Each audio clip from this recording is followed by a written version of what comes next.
YouTube, it's Justin from Team Misplay here. I'm going to be doing an article about being ahead of the competition. This is being ahead of the competition at a local tournament, regional tournament, or a YCS. The first thing you want to do is scout out your competition. And by scouting out, you want to just kind of walk around the general area and see what decks that you're going to be facing or what decks people are running. That way, when you're working on your side deck, you'll be adequately prepared for the decks that you're most likely to see, and maybe even a couple of decks that will surprise you that you didn't think would be played.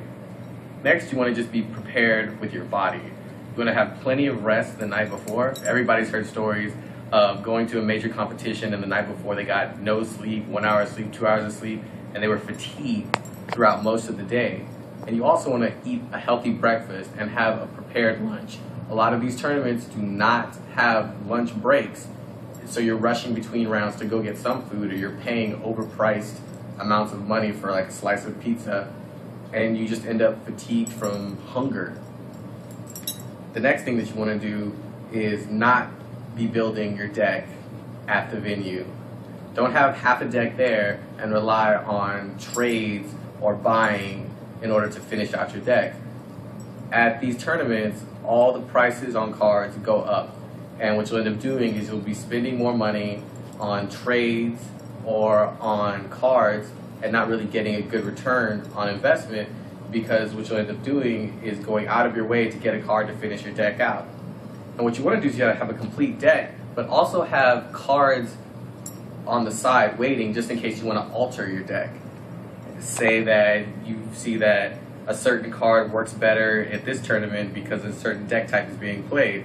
Well, you want to be able to have those cards on hand to switch in and out with your deck just to maximize the potential of your deck. The next thing you want to do is, and this is one thing that people seem to mess up a lot, is just have your card list on your sheet match the cards in your deck. Personal example, E from the team went to YCS Dallas and forgot to put Black Whirlwind on the sheet while he's running Black Wings.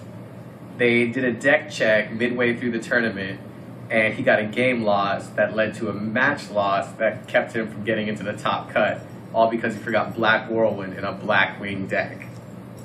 Next thing you want to do is arrive to your match on time.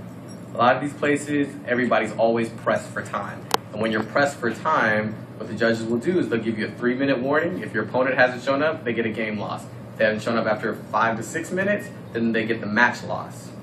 So you always want to arrive on time and be as early as you can. I know it's crowded and hectic because you're looking for your matchups, but as long as you have a good eye about where your name is on the list, you can hurry up and get to your seat and get the game started.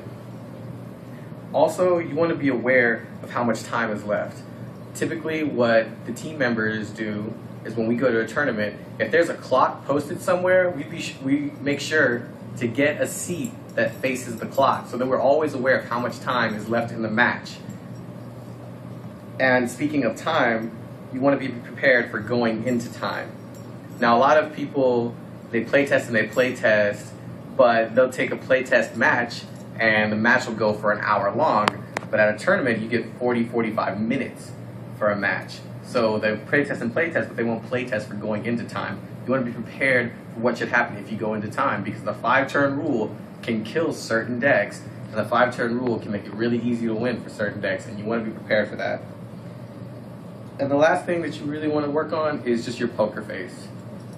And there's multiple ways of working on your poker face. You want to check your graveyard and your opponent's graveyard every turn. Yes, it can get annoying, and yes, your opponent may be perturbed at that.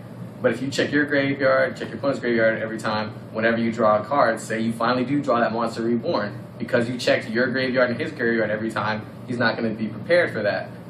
Or on the other hand, you can do the complete opposite and just be aware of what's going on and have a stoic face.